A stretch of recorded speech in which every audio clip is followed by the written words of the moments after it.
Egunguo, you see us. Oguo, we have to fight. Let's go fight.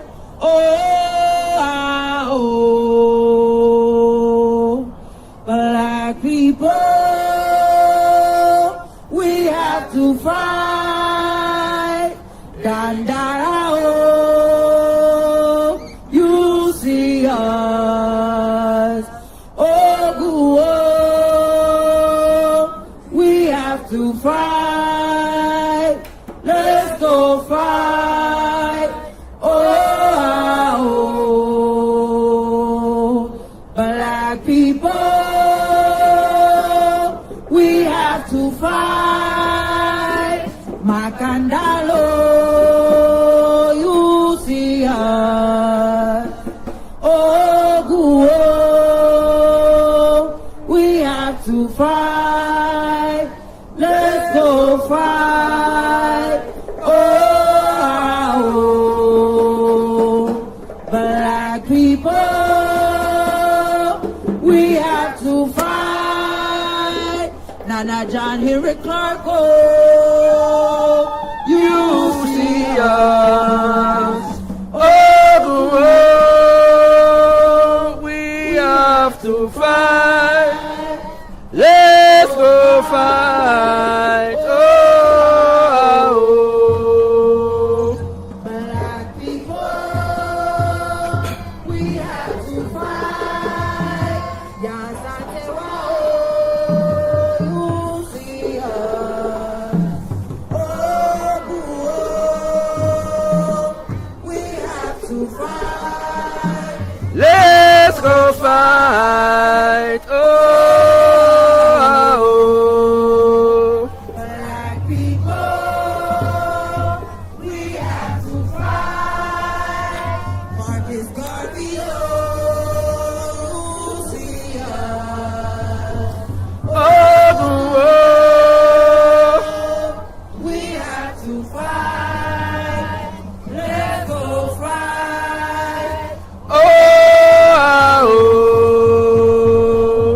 Black people, we have to fight. Nana Zumbio, you see us. We have to fight. Let's go fight. Black people, we have to fight. Nana Hannibal, you see us. Oguo, we have to fight. Let's go fight.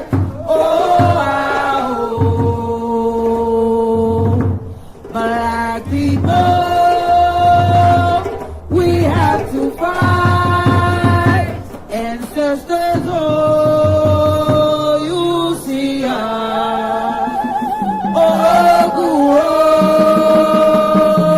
We have to fight.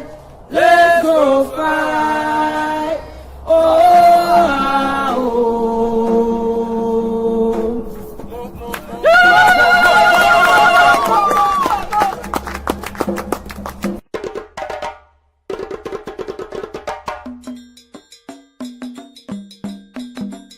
We have to have the courage to construct our own reality. And that's what Garvey was talking about. Because he said he looked around, he didn't see what he thought should be there, and so what did he do? He didn't get depressed about it. He didn't get defeated about it. He said, I'm going to build the government that we need to have. Ooh. Where do you get that kind of boldness from? So we got to go all the way back to Garvey, who said he would come again. He said he would be here with us, no matter how long it took. And I'm telling you, that the way he comes back is in our work. Not honoring him in words, pomp, and all of that stuff, but honoring him through doing what he did. How many of us have the courage to do that? The man took on the world for us and in our name. And then we come to Sodai. And in this presentation of the paradigm, I'm going to make this like what it is we want to reach. So Sodai is translated clear word in Dogana language. And I use it to mean that here we gain understanding. This is sight with understanding. And it is seeing beyond what just we think we see with this physical thing. It's seeing beyond that. And so we gain vision, because that's what vision is. The vision, you've got to be able to use the imagination. The imagination informed by the African spirit. And Brother Amos, who I work very closely with, was a good friend of mine. He taught me, and he would talk about imagination. Image a nation. Do you see?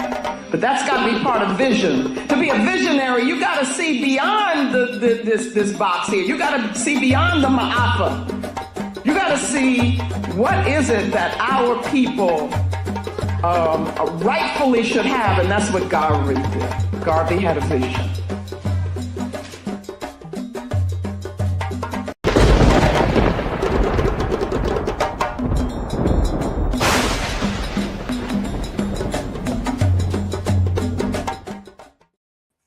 Tenai Mwari, be thankful unto the Mother, Father, creative life force of the universe. Kudzai, Mudzimu, Mukuru. We give praises unto our great ancestors, because our ancestors are worthy to be praised. Abibi Tumi, Abibi Fahodi, African power and African liberation for all African people. Greetings and welcome, brothers and sisters, wherever you are on the planet that is referred to as Earth. Right about now, we appreciate your presence here in this space that we refer to as Kimbunga Media. Yes, indeed, brothers and sisters, that beautiful word spoken in the Kiswahili and other languages of the continent of Mama Africa, the people of Mama Africa, which means whirlwind, which means storm. And we are the children of our ancestors. We are Egun Omode, the children of our ancestors, and one of our great ancestors, the most honorable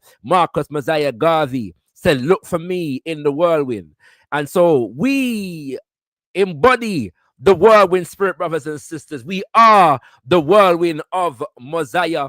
And so we appreciate you here to contribute to that whirlwind energy, that storm energy, as we take the world by storm with the spirit of African liberation, with the spirit of African revolution, with the spirit of African sovereignty, brothers and sisters. We ask you to like the video, hit that like button as you come through, brothers and sisters, and yes indeed, share the link far and wide and make the people them know say Shakara is live on Kimbunga Media right here now with a very and extremely powerful sister in our global African community. She goes by the name of Nationalist Richardson, brothers and sisters. If for no other reason, your presence here, it is required that you get a vibes, an energy from this powerful spirit force that has come in the form of our sister Nationalist Richardson, who is doing some beautiful and some powerful work. You know, brothers and sisters, we're in media. We are a media institution. And when you're running a media institution, it can often look like a lot of talking. It can often look like a lot of conversation. But here at Kimbunga Media, one of our aims, one of our purposes, which we shall fulfill to greater and greater extents as we grow and develop more in our resources, is to shine a light on work that is taking place in the global African community. And there are few better examples that I can think of at the moment than the institution building that our sister is involved in. So do not touch that dial. You don't want to go nowhere. And just invite more and more people into the conversation because we're there. And it's a beautiful conversation that we're going to have, not just on the topic, but also with our sister in terms of her own work, brothers and sisters. So before we get into our major topic, I just want to remind you, I also want to remind Ono that we are in the year of the centenary of Omowale Malcolm X, Papa Omowale Malcolm X. We are in the year of the centenary of Papa Patrice Lumumba. We are in the year of the centenary of Papa France Fanon. There is more to be said on that because we have some events that come up, in what them call Black History Month over here in October. So do stay tuned. Big things are going on in October, but we'll come to that another point. But at the moment, leading up to the birthday of Papa Patrice Lumumba, we are engaged in some reflection and analysis of his life and legacy and the lesson that we can learn from his life and legacy. Last week, we held a live stream entitled How Papa Patrice Lumumba Fought Back. How Lumumba fought back. And we explored, aided by a documentary and a book, some of the ways in which some of the small victories that Papa Patrice Lumumba won. It's important because so much of his life, understandably, is connected to the narrative of his assassination. That's extremely important. But in the context of that narrative, we often overlook how the genius of the man in being able to withstand a lot of the attacks that were levied against him in the 6 months that he stood as the prime minister of the Congo. Unfortunately, brothers and sisters, that video was blocked worldwide, internationally, because apparently the documentary is not allowed to be shown on YouTube. The funny thing about it was that it's a documentary that I've been watching for a significant portion of my life, and it's actually up on YouTube. I actually downloaded it from YouTube to share with you, but then YouTube decided to block up the video when I was analyzing it. So that's another subject for another time. But just to say, I apologize for the fact that the video was blocked. We have, however, re-edited it, some of it without those elements in it, and put it up there. Reposted it for you all. So I hope you all are enjoying that. But tomorrow we're back here again for part 2 of that conversation, How Lumumba Fought Back, part 2. And in part 2, we're going to be going into the Mobutu coup, the coup of Joseph Mobutu, the sellout, the neo-colonial puppet.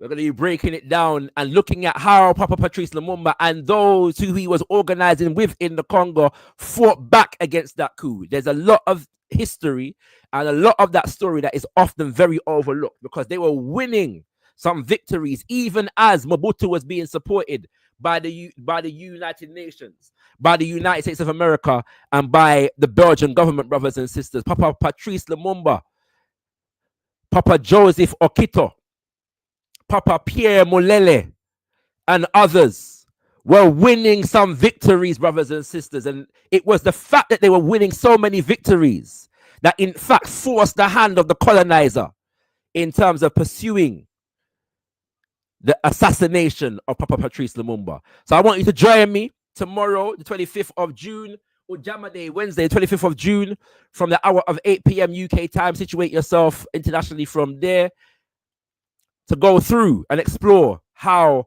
Papa Patrice Lumumba fought back. I'll re-announce that at the end of the show. But for now, let us get into the thing, brothers and sisters. Let us get into the thing. As I said, it's our duty to expose you to the Pan-African warriors, the Pan-African scholars, the Pan-African organizers, the Pan-African institution builders in our global African community. And our sister that we are about to introduce is one such person, brothers and sisters. She is the co-founder and president of the Thomas Sankara Center that currently has 2 branches, one in Burkina Faso and one in Mali, both initiated in a relatively short space of time, brothers and sisters. Our sister is doing some serious, dedicated work. She is a member of the All African People's Revolutionary Party. She is a journalist with African Stream, brothers and sisters. It is my extreme honor and absolute pleasure to introduce you to Sister Enemesit Richardson. Greetings, my sister Enemesit. How are you? Greetings, greetings. Thank you so much. Thank you, African. I'm really happy and excited to be on and to talk about the Alliance of Sahel States, to talk about our work at the Thomas Sankara Center, to really, share the truth from a perspective on the ground here in terms of what is going on in this part of the world that people are so excited about. They want to know more about what's happening. I've been here pretty much, the whole time since the Alliance of Sahel States formed, and since the President Ibrahim Traoré came to power in Burkina. So I'm really, really excited to get into it and to exchange with you. Also, that was a great opening song. I love that song. I might have to ask you if I could, get a copy or something of it, add it to my playlist afterwards. I was feeling moved. Absolutely, we can arrange that, and I know that feeling very well because I felt the same when I first heard that song. So we give thanks. You know what I'm saying?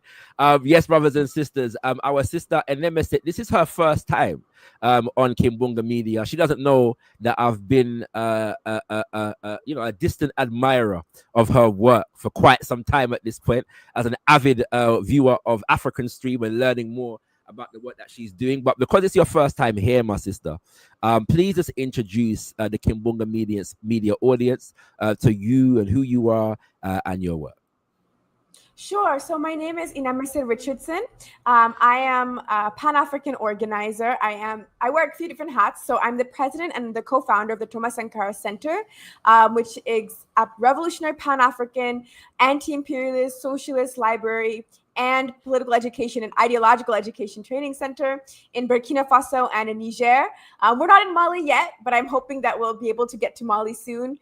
So that's the next one coming up, hopefully. And we do a lot of work to protect and defend the Alliance of Sahel States and to push it forward, really on the grassroots level by working with the people.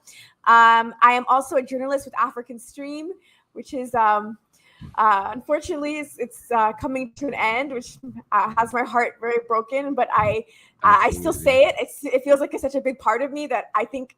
Absolutely. For a long time, I'm still going to be saying it like in the present tense, like I'm a journalist with Afrikan Stream. And as you rightfully said, I'm a member of the All African People's Revolutionary Party, the AAPRP. And I'm based in Burkina Faso. So I'm currently in Ouagadougou, Burkina Faso, calling in and speaking to you from there. Beautiful, my sister. And you will notice that I also, and announce your association with Afrikan Stream in the present tense. Yeah, we do that deliberately. Long live Afrikan Stream, brothers and sisters. Long live Afrikan Stream. For those who are not aware, we have had the pleasure of hosting our brother and founder of Afrikan Stream, Ahmed Kabalo, on Kimbunga Media a few months ago. And he was educating all of us about what is currently taking place in Sudan. But that was shortly after the then Secretary of State, Anthony Blinken, made his lying announcement before the American press, brothers and sisters, concerning Afrikan Stream and accusing Afrikan Stream of being agents of the Russian government.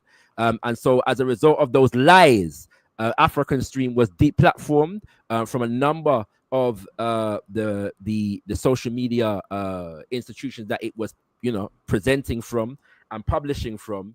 And they have been trying to steer the ship, repair the ship, and continue, their excellent journalism work, brothers and sisters. And those of you who've been paying attention to that will know. But on Sunday morning, I awoke to a video from brother Ahmed announcing the fact that Afrikan Stream will discontinue publishing as of the 1st of July. There will be one or two things coming out after that point, but production will effectively cease as of the 1st of July. Our sister was one of the primary journalists of Afrikan Stream, and some of you will know that. So yeah, my sister, I can't have you here without asking you about that. It's news. It's fresh news. It's very sore. I'm not gonna lie, and I nearly bawl. I did cry Sunday morning It's when yeah. I heard, yeah, and I felt it for Brother Ahmed. I felt it for you all. You know, I was really hoping that something, you know, would be able to pull through, and I'm sure that you're all going to continue the work. But it's just a shame that with the developments that African Stream had made in such a short space of time, that, you know, this is happening at this moment in time. So that just I'll just give you an opportunity to share your perspective, anything that you want our audience to know about that entire situation, and your thoughts on it. Yeah. I mean, not to ramble on too much because I could potentially talk about this for a long time, but I'll say, you Yeah. know, I got involved with African Stream a few years ago when it was still a very new platform, and Hmm. at the time it didn't really have that many followers. And one of the fellow journalists who is like a great comrade of mine now, William Sakawa, reached out to me because of the work at the Thomas Sankara Center, and he's like, "Hey, Hmm. you know, we're involved in this media work in Kenya. I think you'd be interested." And I was like, "Oh, okay, I'll check it out." But you know, Hmm. I don't know if I'll get the position. Why don't I try it and review it? And I don't think I could have imagined how much that work has made me grow as a person and really transformed me Yes. in a lot of ways. In the sense that, you know, it was my first time ever working in media, and so I learned a Mm. lot from like a logistical standpoint in terms of developing as a Mm. writer, but also it was my first time having like a job where I'm working with revolutionary young Africans, and you know, this is a team. Absolutely. It's based in Nairobi. I mean, Yeah. it's you know, for me, I'm based in West Africa, so it's this great.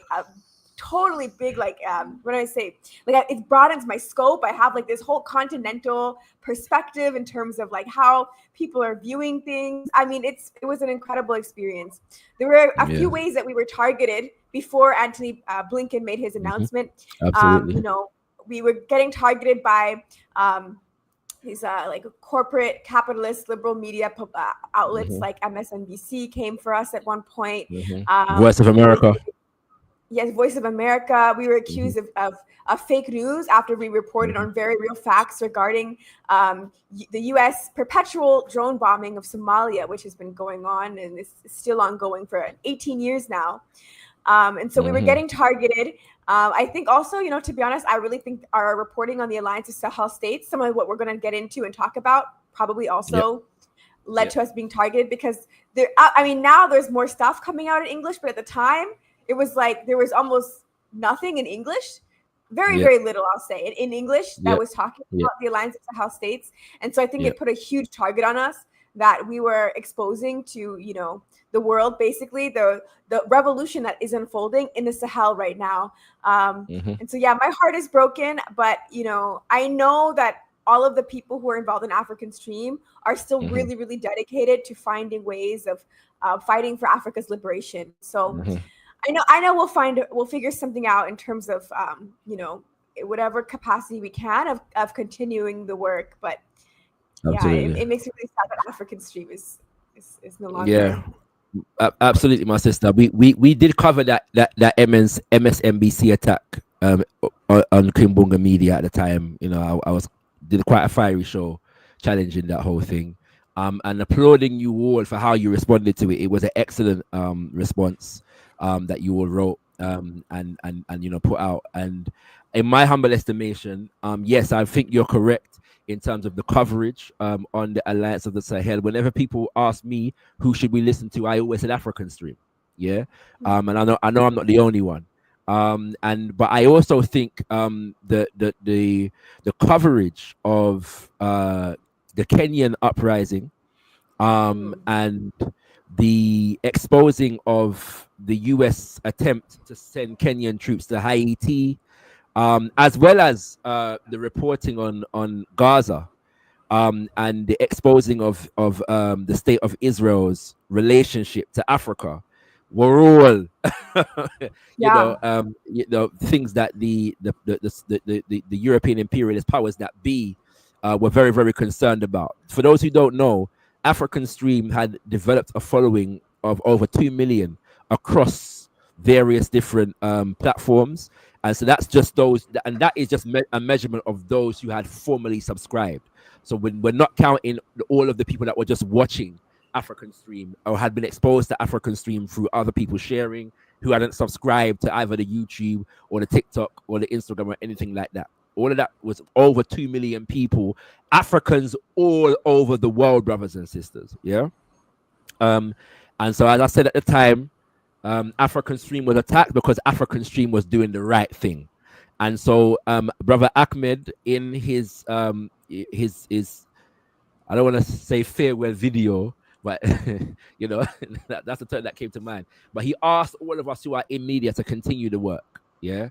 And I just want to let him know, and you know, and all of us know that as far as Kimbunga media is concerned, we are going to do our best to answer that call for as much as we can, brothers and sisters. So I want to thank you, my sister, for what you contributed to African Stream, because your work was excellent. And you just said that you learned a lot about you know, the job whilst being on the job. Anybody watching you would have thought that you actually studied journalism. Really? Wow. Yeah. No, seriously, your reportage was that good. Yeah, no. I don't say it to flatter you. I'm being genuinely honest. Your reportage was excellent, and even just your presentation was polished, refined, and necessary. You know, from a Pan-African perspective. I had great teachers at African Stream. Like I had really top tier, you know, like professional, dedicated anti-imperialist teachers.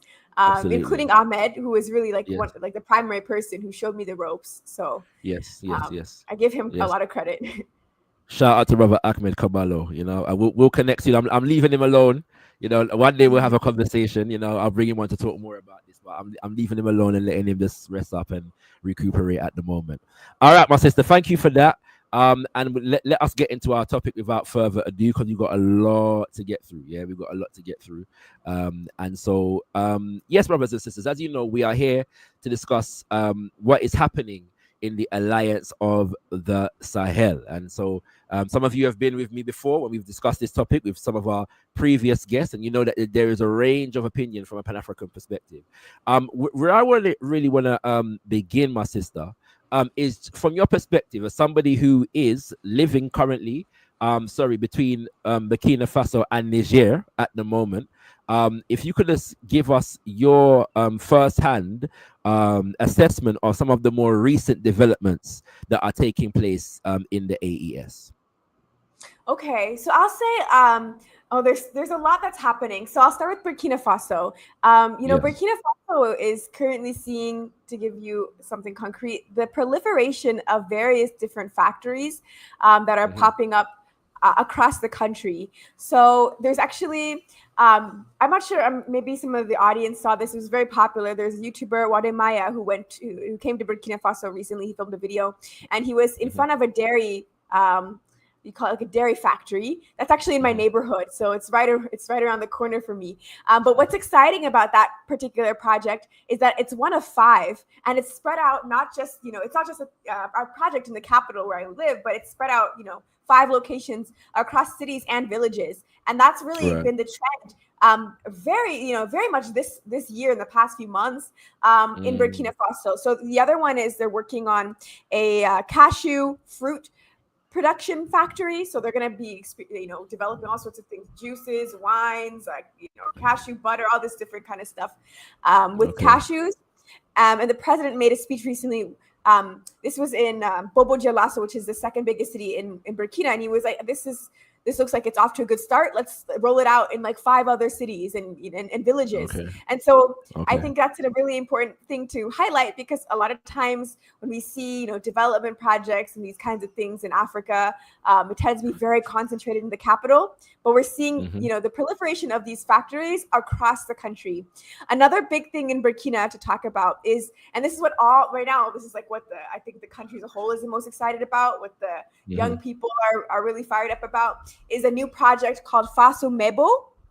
Faso Mebo. So if you're familiar and if you've been following Burkina Faso, and I know it's hard for me to know how much people know outside of the country, so I'll give the context. We have something called Volunteers for the Defense of the Homeland, VDP, which is based off of the French translation of that. So the Volunteers for the Defense of the Homeland are like a civilian turned combatant like fighting squad or like group that is fighting against these terrorists, which, you know, here in Burkina, we always say imperialist backed terrorists. We always clarify, you know, imperialist backed Okay, terrorists, good. you know, paramilitary groups. And so Yeah. there's so many people who wanted to volunteer be on the front lines and to fight that President Traore actually said, we have too many people. If you're a student, you know, focus on your studies, this and that. But what they did this year is they created a new program called Faso Mebo, where people, you know, they join the Volunteers for the Defense of the Homeland, and they get the military training, they get patriotic political education, and they get training in road construction, infrastructure construction, and city beautification. So we now have these brigades of young people. There's like, I think, I don't want to misspeak, but I think they started the first group with like 450 in the capital. Okay. But they're Okay. expanding, who are being trained, you know, militarily, politically, and then in terms of this construction work. I know people who have, you know, applied this program. It's considered very prestigious and like a great honor, and people are just really excited, and it's just like a very new endeavor that just started maybe like 2 months ago. So there's a lot of happening, you know. Everything I mentioned are things that have happened in like the last 2 months in Burkina. In Niger, there's a lot going on as well. I think what's most significant is the fact that the Nigerian government is currently battling the French state-owned company Orano for control over its uranium mines. So if you recall, if you've been following, last year, Niger nationalized its 2 major uranium mines from this state-owned company. And currently they're in a battle with this company, basically saying that they're, you know, they've announced that they're working to completely nationalize their uranium sector across the board, and completely revoke France's access to any of the uranium deposits in the country. So that's an ongoing thing that's happening right now in Niger. So there's a lot that's happening. I haven't been to Mali since last year, but you know, there's a lot happening there too. Mali is currently struggling even harder against a Canadian mining company called Barrick Gold. You know, there is an advance basically saying that Barrick Gold is no longer functionally operational in Mali anymore, because they're fighting basically for control over that. And, you know, they have a new gold refinery. So there's a lot happening, you know, really across the 3 states. Okay, beautiful. And as far as these initiatives that you just mentioned, especially in Burkina, these are all government initiatives, right? So the government is funding these initiatives. Yeah. Yes, now, yes.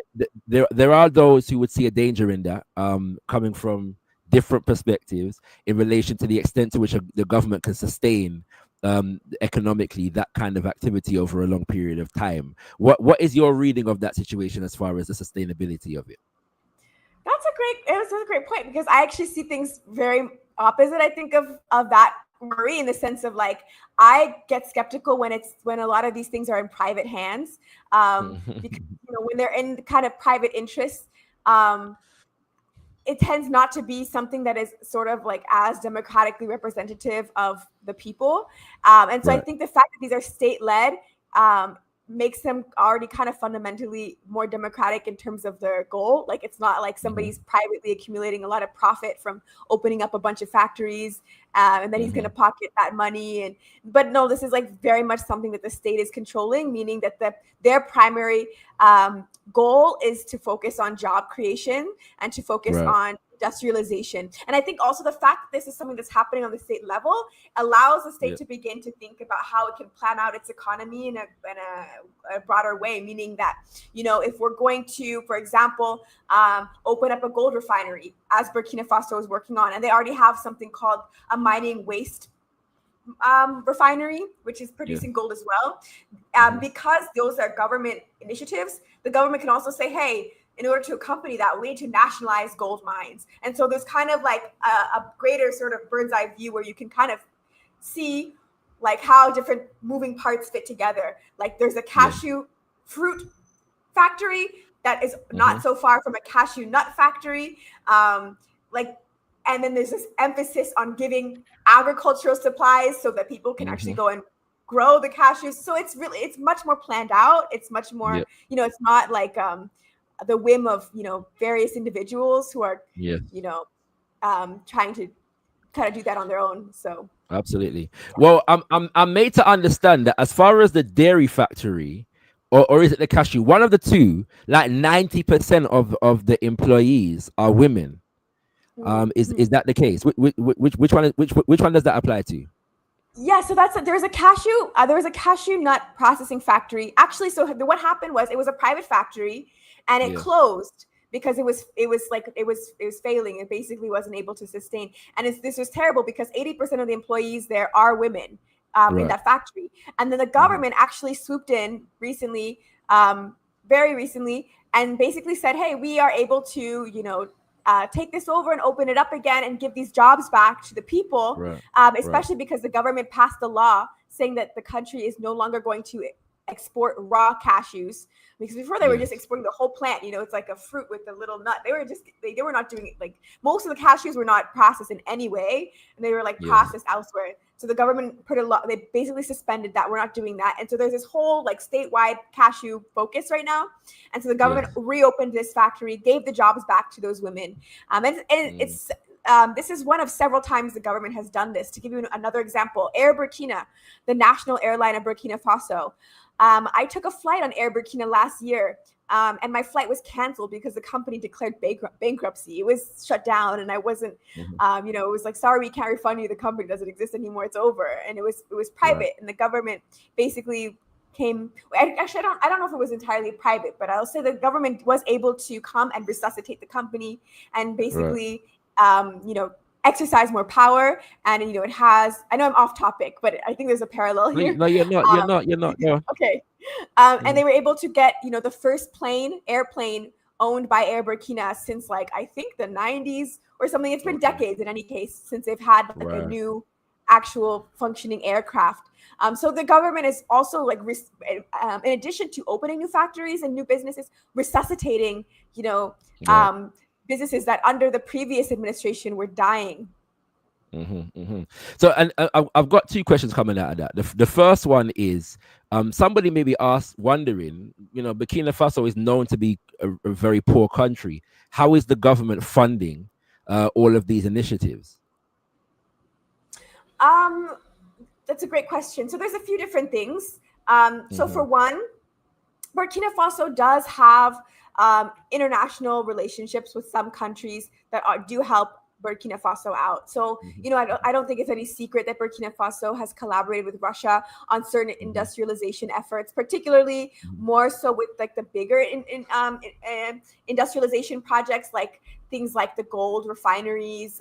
There's the pending project of the creation of nuclear power plants in Burkina Faso and Mali. So some of the larger projects are in collaboration with Russia. Some of the factories, though, you'd be surprised how much of them are actually able to be created through local like fundraising, basically. So there's a program in Burkina Faso called the Actionnariat Populaire, which is in English popular investment, or like a popular investing program. And they've been able. I don't want to throw out numbers because I don't have the statistics right now in my head, so I don't want to misspeak. But I know that they've far exceeded their goal, basically, in terms of what they imagined they would be able to fundraise through this basically collective popular investment program. So it's a very common thing in Burkina, and people are very excited, and it's like a proud thing. Like people can contribute with whatever they have, and so that's how, for example, Burkina Faso was able to open the 2 tomato paste factories. They're called Sofato. There's one in a village called Yako, where Thomas Sankara was born, and another tomato paste factory in Bobo Dioulasso. That's largely tied to this popular investment program. So yeah, it's great. I mean, yeah. And then the money comes back into the state. So it's also a way for the Burkina Faso to help develop the money circulating. So you kind of began the answer to my next question, which is the extent to which, and it sounds as though, but let me ask the question directly: to what extent have the people bought into this vision and are claiming this vision as their own, and to what extent are the people involved, their agencies involved in the development of all of these projects? I mean, the people are at the core of the Alliance of Sahel states. And I know like there's a lot of focus on the leaders. It tends to be how things are. Like people will remember Kwame Nkrumah, Patrice Lumumba, Amilcar Cabral. They don't necessarily remember all the time the PIGC that Cabral founded or the CPP that Nkrumah founded. But, you know, those are the core that makes the revolution possible. And it was like that from the beginning. So I'll say like the Alliance of Sahel states would not exist today if it didn't begin with an uprising first in Mali around 2018, 2019. I think really 2019 is when things started to change. And I mean like mass uprising in Mali. I mean, it was thousands and thousands of people in the streets and it wasn't like a week. It wasn't 2 weeks. It was honestly like a couple of years of protesting that just kept getting bigger and bigger. Basically, these were revolts against the French military occupation of Mali, which also became protests against the French military occupation of the Sahel. And I think also, you know, we're talking about the sorry, my sister, not to interrupt you, but also uprisings against the CFA franc. We have to add that dimension to it. Yeah, but go ahead, continue. Go ahead. No, that's a really good point because 2018, one of my observations, because I was in Senegal in 2018, I noticed that a lot of the protests at the beginning were really focused on the CFA franc. And then in Mali, they kind of translated, it began to become also around the military occupation, and that kind of exploded as well. And so there was like this progression of various grievances. But I think this is a really important context. I know I'm going to get to the point. Do your thing, sister, do your thing.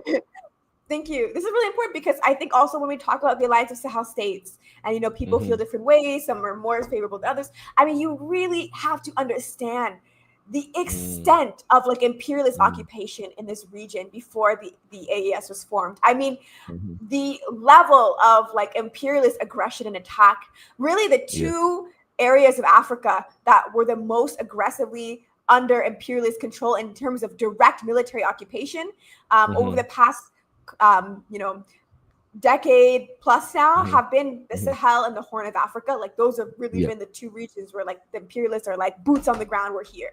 And the Sahel, as you correctly mentioned, is also unique in the sense, not unique in the sense that this doesn't exist elsewhere, but I guess unique in the sense that it had both that brutal military occupation and the CFA franc currency. So, you know, other countries have this CFA franc currency, this French, basically direct French access to their economy and to their financial decisions. The Sahel was dealing with those two things at once. And so the people were fired up. And, you know, I started traveling around being in the Sahel around 2018, 2019. And I kind of sensed, you know, I was like, a revolution is coming because how can people be so conscious of their exploitation? I mean, even years before the AES was formed, people were like, you go to salons, barbershops, you know, you go out to like hang out, grab a drink or something, and it's like people are hanging out, talking all the time about like, okay, we need to destroy French neocolonialism. We need to be like, you know, down with Macron. That was like the regular, like, you know, that's what we're talking about while I'm, you know, getting your hair braided or like, you know, hanging out with friends. Like that was the topic. And so there was this mass consciousness that was there. Then of course Mali has a coup, followed eventually by Burkina Faso and then by Niger. So I'll kind of fast forward to the present and talk about how the grassroots operate in them. And I want to talk, I'll talk about the three countries, but I know Niger and Burkina a little bit better, so I might focus more on those two contexts. So in Burkina Faso right now, the people are really the core of what's going on. And, you know, from the beginning with the AES, all three countries, you know, all three revolutionary coups, some people don't even like the word coup, but for the sake of just, I'll use the term just because so we understand what we're talking about. But after the three coups happened, it was like people would go out into the streets with their demands, and their demands would become adopted. So it was like the people who were like, we want an anti-French occupation, that becomes, you know, the reality. And people actually called for, you know, collaboration with Russia. I know some people don't like that, but that was actually something that was first, like the people were like, we need to find a solution. If that will get France out, that'll get France out. And also people really like that it makes France and the US upset. So that's, but you see the Russian flags, it's honestly more like saying screw you to the neocolonialists. You know what? I'm pleased that you put context on that, because I'm not gonna lie. When we started to see Russian flags, we were very concerned. Not because even those who understood and were sympathetic to the relationship were concerned about the waving of the Russian flag. Yeah, like, and a strategic alliance is one thing. When you start waving the flag, that seems to be another level of allegiance that we don't necessarily want to force. So you put it in some context there. So that's important. The more France complains about it on their platforms, the more people are like, I'm going out with my flag. So it's really like a way of piecing them out. I mean, in Burkina, sometimes people come out with the North Korea flag. And I've asked people about it because Burkina has relations with North Korea, but they're not super strong. More or less they've collaborated, but it's not. But I asked people, and they're like, "Yeah, we love it because it makes the U.S. and France so upset." Okay, and so they're kind of poking at it. But anyways, long story short, everything that people have called for has basically been adopted. Like that was sort of the relationship in terms of like the people shaping even the initial direction of the AES. So now in Burkina Faso, currently we have something called the Waiya. So that's the term that is used locally the most, Waiya, which in the More local language means like come and go out. It was a rallying cry. It's like come and mobilize, come and go out, the Waiya. And so they're called the Waiya. In French, they're called the Veille Citoyenne, which is like the Citizens' Night Watch. And so these are the people who come out and they are out usually like 9 p.m. to like 4 or 5 a.m. in the morning in every single roundabout in the city of Ouagadougou, the capital, every single roundabout in the city of Bobo Dioulasso, the second biggest city. And in 2000, this is what I'm quoting what one of their leaders told me. In 2000, cities and villages across the country. Now, I haven't been to every city and village to count, but I've been across the country. I've gone, maybe last year I did like 6 or 7 cross-country trips in Burkina, and I can say I see them everywhere. So they really are everywhere. Like their presence is really strongly felt. And this is like a network. There's different grassroots organizations involved, but they've like formed like this national, basically like coordination committee or like network between them. And their work is to protect and defend the president, Ibrahim Traoré, to advance the Alliance of Sahel states, to push things forward, and to serve as the eyes and the ears of the revolution. So the grassroots is very deeply integrated into what's going on. I mean, I know, we talked a little earlier, and you said that there's some skeptics, people who talk about military rule, military dictatorship, and I understand. I talk to people who have had horrific experiences with military dictatorships in other countries, other parts of the world, especially in Africa. So I can understand where people are coming from. But ask yourself, have you ever heard of like a military dictatorship where that is how people respond? Other than maybe in Burkina Faso with Thomas Sankara before, not to say he's a dictator, but in terms of somebody who comes from the military, but that's Sani Abacha of Nigeria, like that never happened, and so I think there's things that make it very clearly from the beginning very, very different. And I also want to say because some people think that like there's some exaggeration, people are not into Ibrahim Traoré, like we're led to believe. No, it's very real. So if you look at April 30th, the National Day of Solidarity for President Ibrahim Traoré, the Thomas Sankara Center, we published on our social media like the some of the mobilizations in Ouagadougou, the capital, where people came out in the thousands to call for support, defense, protection of President Ibrahim Traoré. But it wasn't just in Ouagadougou. It was in Yako, it was in Farangourma, it was in Boromo, it was across the entire country. It was in villages, it was in towns, it was in cities. You can look at them, there's videos. People really are mobilizing, organizing, they're part of these groups. So I'm going to talk a little bit about Niger as well, the context there. The Thomas Sankara, what is interesting in Niger is Niger has, out of every African country I've been to, I will say the most impressive, in my opinion, and I've only been in West Africa to give some context, but I've been to more than half of the countries in West Africa now. It has the most, in my opinion, impressive student organization, and a very, very, very well developed labor movement in terms of worker unions. Even more than Senegal. I don't know statistically, so I can't say in terms of like the numbers, but it's really well developed in Niger. Right. And then this in terms of the student, there's a student labor union. I will say I think that's more advanced than in Senegal personally, but anyways, that's just, but Yeah. not to. I am Yeah. impressed with Senegal too. No, I yeah. appreciate the organizers. I don't want to create competition there, but because you said that, I was trying to situate it in my mind. To give context, brothers and sisters, when we see the coming to power of President Faye, in Senegal, and the Ousmane Sonko movement, a lot of that was based in student activism. So that's why I was asking that particular question. Yeah, but yeah, go ahead, my sister. I didn't mean to interrupt you. Go ahead. No worries. So I'll basically say, so the Thomas Sankara Center Niger, we work very closely with the Union of Nigerian Students.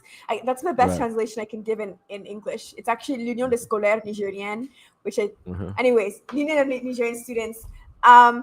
It is, so basically the way it is like the entirety of Niger, like their entire school body, and Niger is organized into 8 regions. And each region has like its major universities. It has its obviously a school system and everything. The entire school system basically of Niger is organized under this one like Pan-African socialist anti-imperialist student labor union that's existed since 1960. It's actually a month older than Niger as a republic. So it formed in August 1960, and the country gained independence in July. It formed in July. The country gained independence in August then. And it has a very interesting like progressive history. And I just want to say like this is something where it's like every university comes under this umbrella.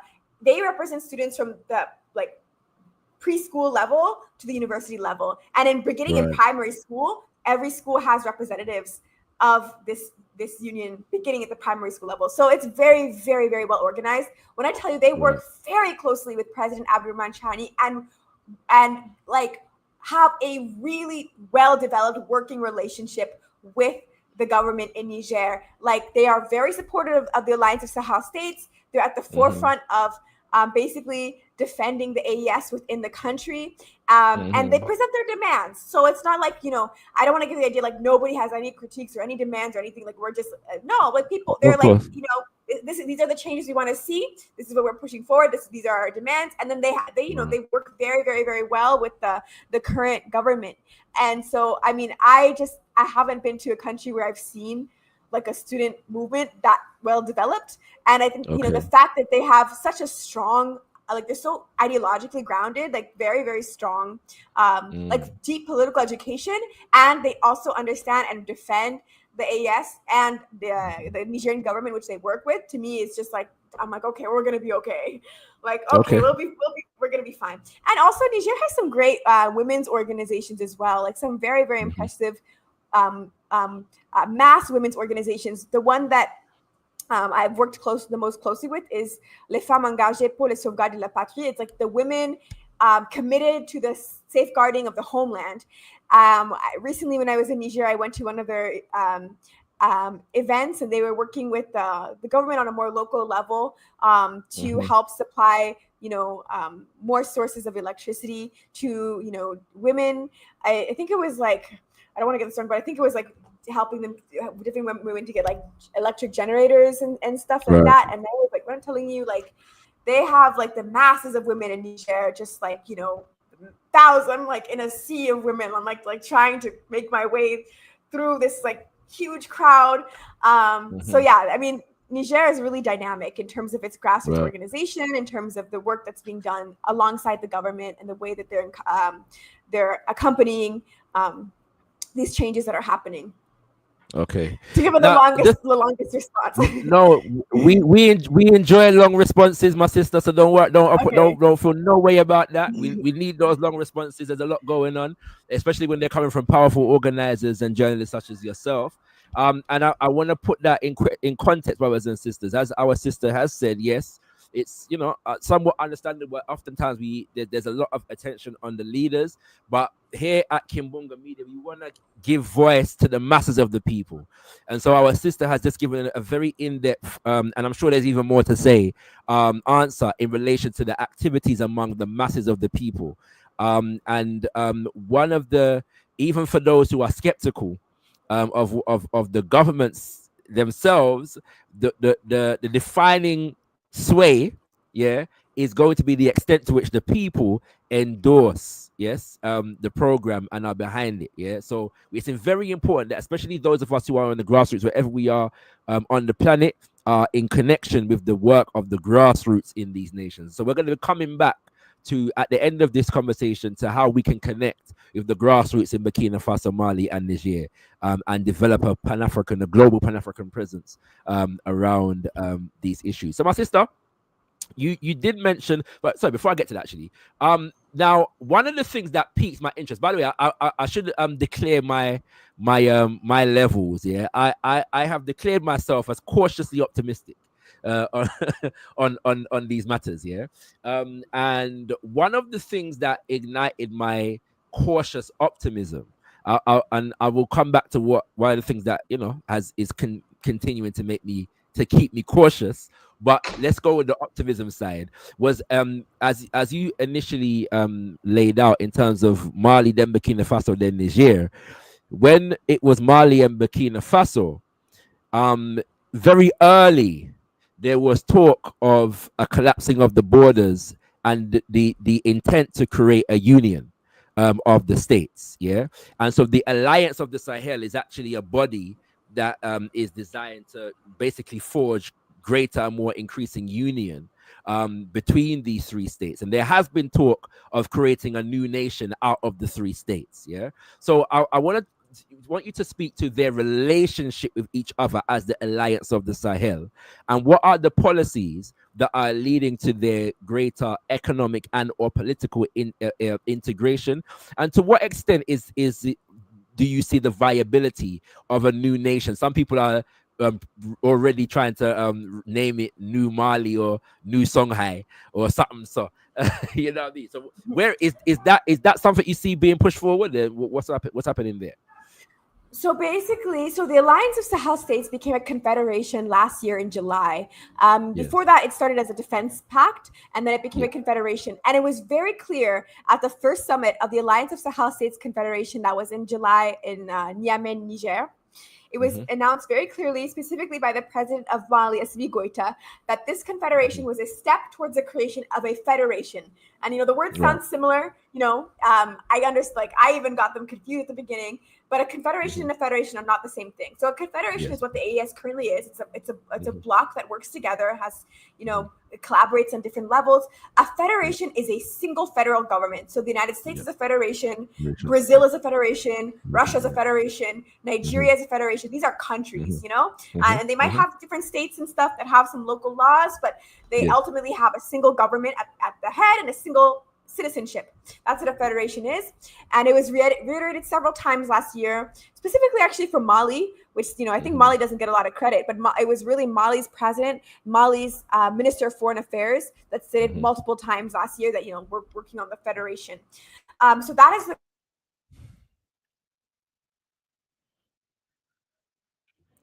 Sorry, sister. So either you or the forces that be have hit the mute button on you. So what is that? Oh, okay. The co-interruption exists, brothers and sisters. That's how it goes. Yeah, we can hear you now. We can hear you. They don't want to hear about a Pan-African Federation. I mean, that's the last thing they want, honestly. But yeah, I mean, that's the goal. Right now, they're collaborating across at various levels. So they're especially militarily, because that was kind of at the beginning. They're initial sort of collaboration. And so they have now an AES army that is, one sort of army unit that has soldiers from the three countries. And I want us to put this in perspective for a second as Africans and think about how ridiculous it is kind of that it took so long for us to get here in a way. And like, it's only three countries still, like we're up against NATO, which is just an entire block of all of Western Europe and the Western European diaspora, like the diaspora in the US and Canada. We're like, let's hop into this NATO thing. And we have three countries that are fighting terrorism together, that were doing it separately before. And then the rest of Africa is like, it's not my problem. This is, I mean, think about how the Europeans treated Ukraine. They were like, oh, touch one, all, like that's our friend Ukraine, versus everybody here, like other countries don't even want to go near the AES because they're like, we don't have a terrorism problem. We don't want to, risk, having that become our issue. Anyways, Basically, they're collabing on that. Very important. They have there's a lot of things. They have a joint investment bank, and they're using this bank to basically save money for future infrastructure projects across the country. They've given us ideas, or like they've published basically what their like long-term objectives are in terms of developing infrastructure across the AES, and these include, what do you call them? I think it depends on like highways or freeways. I think it depends on where you're from, but basically like stretches of road that will link the AES. They've talked about developing, railway. These are long-term goals, and they're goals that, for one, require a lot of money, hence the investment bank, but also require very much security. It's not something that they can do right now because of the basically the imperialist-backed terrorist attacks that are happening in the border zones of the countries. But these are the long-term goals. They have started to save up for that. They have announced very clearly that they are working to develop a shared currency that will not be the CFA franc, and that it's coming soon, and that we should watch out for that. They have developed a shared passport. One of the complaints, one of the things I've heard in terms of people having an issue with the AES is they feel that the AES is like a smaller block, and ECOWAS was this big block, and this is not good because you basically shrunk into 3 states when it was a bigger body, and African people were benefiting from ECOWAS. And I just want to really, for people to understand, ECOWAS promised the free circulation of people and goods. In practice, that was not the reality. And that's one of the number one complaints I hear from people who live within the AES. And I've crossed some of these borders. I've crossed the border. I've done Burkina to Cote d'Ivoire. I've done Ghana to Togo. You have to pay, even if you have an ECOWAS passport. And when I did Burkina, Cote d'Ivoire, it was a lot of people were paying a lot of different fees and fines. And it depends. People's situation's different. So, some people it's okay, it's $20. Other people, the money's accumulating, and it's they don't have $20, $50, $100 plus to give when they're crossing these borders, and they've been told it's supposed to be free. So the AES has said, we're going to really show you what the free circulation of people and goods means. We're going to show you what it means to say that people can cross these borders and not have to deal with any of this. So these are some of the bigger things. And then I'll just say, final thing to conclude here, on the level of the people. This is my favorite thing. I think the most important thing, the most important thing is on the level of the people. I've been to the 3 countries. The national identity and national consciousness of the people has really shifted from, a Malian, Burkinabe, Nigerian, maybe micro-nationalist identity to actually an AES identity. When I go to Niger with a group of people from Burkina, they'll say, we come here from Burkina Faso. We'll immediately hear, no, you're not coming from Burkina Faso. You're coming from the AES. You're from the AES. We're from the AES. We're the same people, same nation. Yes. That part is clear. I went to Mali, it was the same thing. We meet people. Oh, you're from the AES. Let me forget the Burkina, Niger. We're from one AES. So there's very clearly a shift in this national identity. It's very, very strong and very, very felt in terms of how people are beginning to identify and see themselves. That's powerful, my sister. And what I love again about your answer is that you spoken about the grassroots, and I think that it's very important for us to keep that in mind. Even those of us who are critical of what is taking place and cautiously optimistic, we cannot be so critical that our focus is missing what is happening at the level of the grassroots, the masses of the people. We have to include that in our analysis. So I appreciate that. I'm waiting for the day when they choose what the name of this federation is going to be. I'm not going to lie to you though. I would hope for a vote on Burkina Faso. There's something about the history of that name, right? And how it came to being. It would be unfortunate for us to lose it.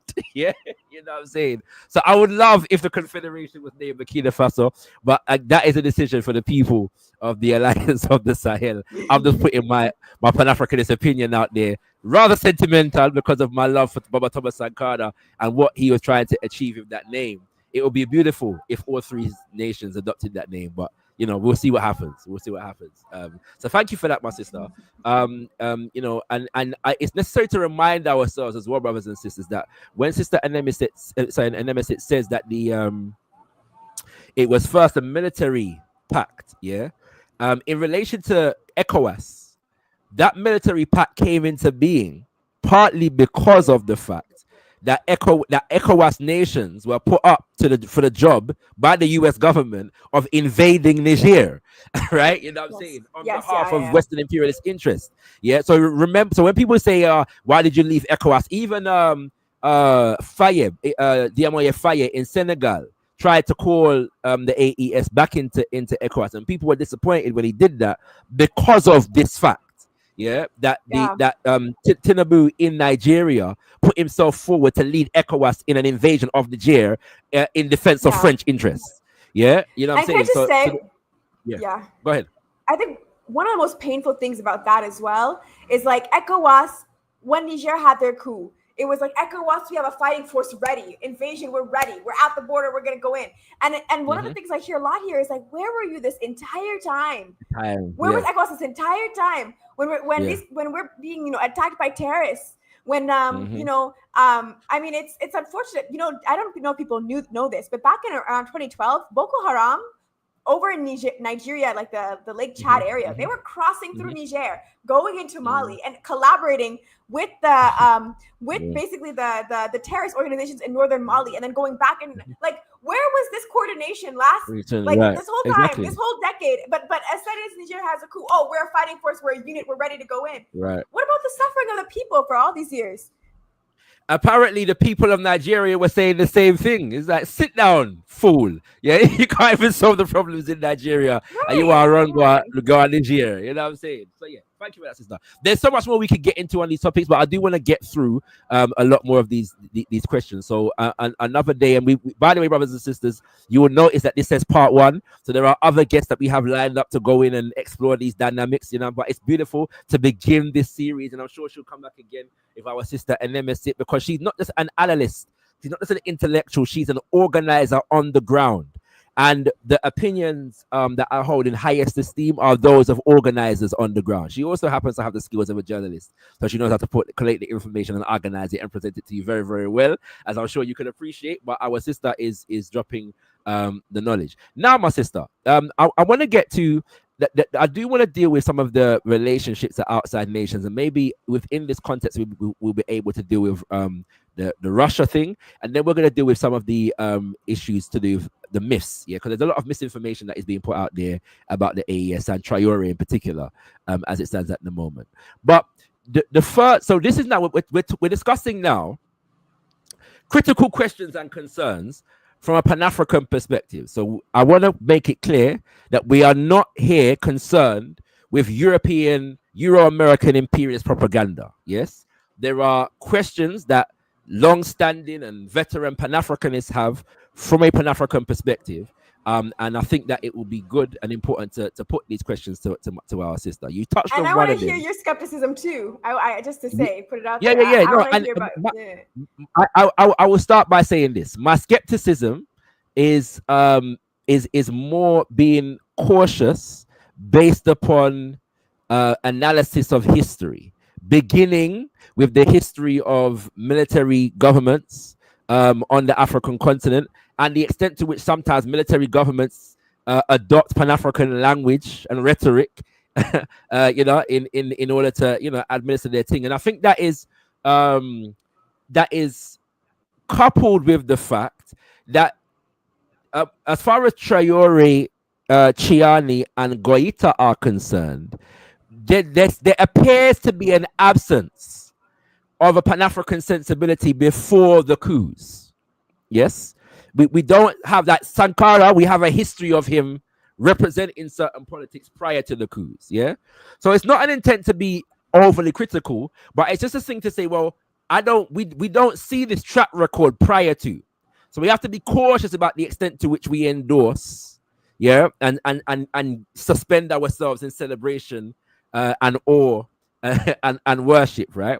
And that is also And here I'm not just putting forward my own point of view at the moment, so you understand where the question is coming from. This is analysis that I've heard from varying different Pan-Africanists, many of whom are very well studied in Pan-African history and so on and so forth. They've seen things over the years, and so that the idea of the coups themselves and the motivation behind the coups and the lack of, let's say, an explicitly revolutionary motivation. Let's give one example. Goita in Mali, the coup appears to be facilitated by the fact that when the previous government was overthrown, and he was supporting a transitional government under what's his name? His name's just gone out my head. I'm having one of them moments. Who Yeah? came? The person who came before Goita. Yes, Like literally. there's a coup just before him. Even Yes. I'm like not even remember. Even I'm Yeah, blanking but now. Even since I thought about him. It will come. It will come back to me. It will come back to me. Yeah, but just first, so we can move forward with the question. The coup seems to have been facilitated by the fact that a government reshuffle took place in that transition government, and whilst Goita was instrumental to that transitional government coming to power, and was supporting that transitional government, he was not invited to the discussions, the deliberations, and effectively those discussions and deliberations seem to have an impact upon the extent to which his military role would be able to feature, yes, in the government itself, and that was what was the inspiration behind that initial coup. A similar situation is said where Chiani is concerned, and the fact that he has a long-standing record of supporting. He's been in his position for over a decade and was supporting the imperialist governments that preceded him, and even was So where did he develop this strong revolutionary inclination? Right. This is again not to discount what was taking place among the people, yes, of Niger, Mali, and Burkina Faso. It's just a question as to the actual motivation behind these coups, which often really appear to be a difference between the military and the civilian government, the imperial civilian government, and or differences between the military and the presidential guard, yes, of these governments that brought these coups into being, rather than a sincere intention to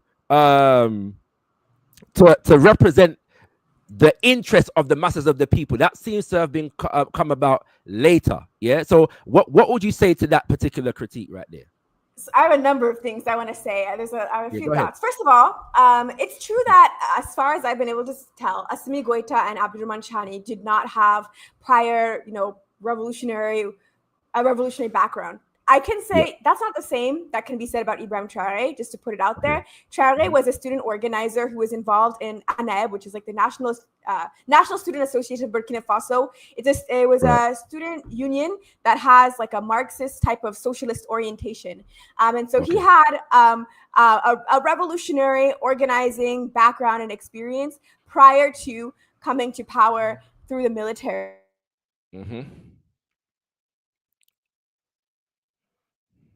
Having problems with my mic. I think every time I touch it and I keep touching it, it's cutting out. No worries. You're back now. You're back now. So yeah, feel free to continue. Don't worry. We got you. So I understand some of the concerns around like there's like a coup and a counter coup. I want to say actually this happened in Mali and it happened in Burkina Faso. So in Burkina Faso, before President Traoré came to power, there was Damiba, who was in power. Not very long. It was like January to like September or August. September's right. I was there, and I'm like even getting the months mixed up. But I was there for that. It was a short-lived coup. But the way that I perceive it now at this point, and the way most people understand it, is that there were ideological differences that led to Traoré coming to power, even though he was involved with that initial coup that brought Damiba to power. And this is just like in Mali, in that context. But it was becoming very, very clear. At that point, Assimi Goita was already in power in Mali. It was clear that Damiba was not an Assimi Goita. He was not making the moves that were happening in Mali at the time. And so people were beginning there was like the beginning of a grumbling. I think it was really the UN, the 2022 UN General Assembly speech. There was a grumbling in terms of like Mali came forward, it was Prime Minister Abdoulaye Maïga with a strong anti-imperialist speech. It was the first time in a long time we heard an African speak that way, blatantly denouncing neocolonialism and saying that France was supporting terrorism in the Sahel. And like literally, I mean, I'll never forget, he was like the French junta. Everything was the French junta, like, you know, talking to them the way they talk about Africa. Anyway, Burkina Faso, Damiba, he gives this foolish speech. Nobody remembers it. Everybody was upset. And he was taken out very quickly afterwards. And he's also the man who pardoned Compaoré. He was a reactionary. Compaoré was found guilty of assassinating Thomas Sankara. And immediately he was given a presidential pardon. He was a reactionary. And yes, it's true that Ibrahim Traoré was there in terms of being part of what brought him to power. You know, they were involved with one another, just like what happened in Mali with oh my gosh, even I can't remember his name. I feel like at this point it's Ndao. It's Ba Ndao. Thank you. Yes. Yeah. And sorry, I should say Ba Ndao was the president, and Mokhtar Ouani was the prime minister. So it was Goyeta's differences with those two, because they initiated some kind of government reshuffle, and they didn't consult him, even though he was instrumental in bringing them to power.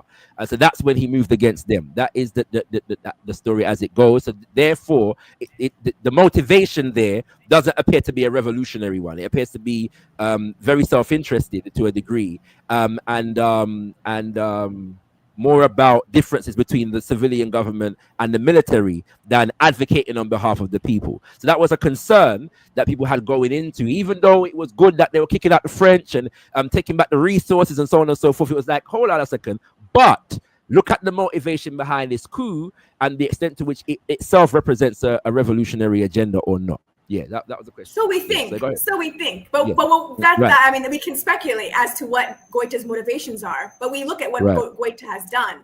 And what he has done is he was the first African country to end the military occupation with France. France kind of like voluntarily somewhat pulled out of the Central African Republic that year. But Mali was the first country that was like, no, like, we're kicking you out. It was the first time. It was the first time in modern history, I guess the 20th century is modern history, and Modibo Keita did it in Mali in 20th century, but like 21st century history, first time.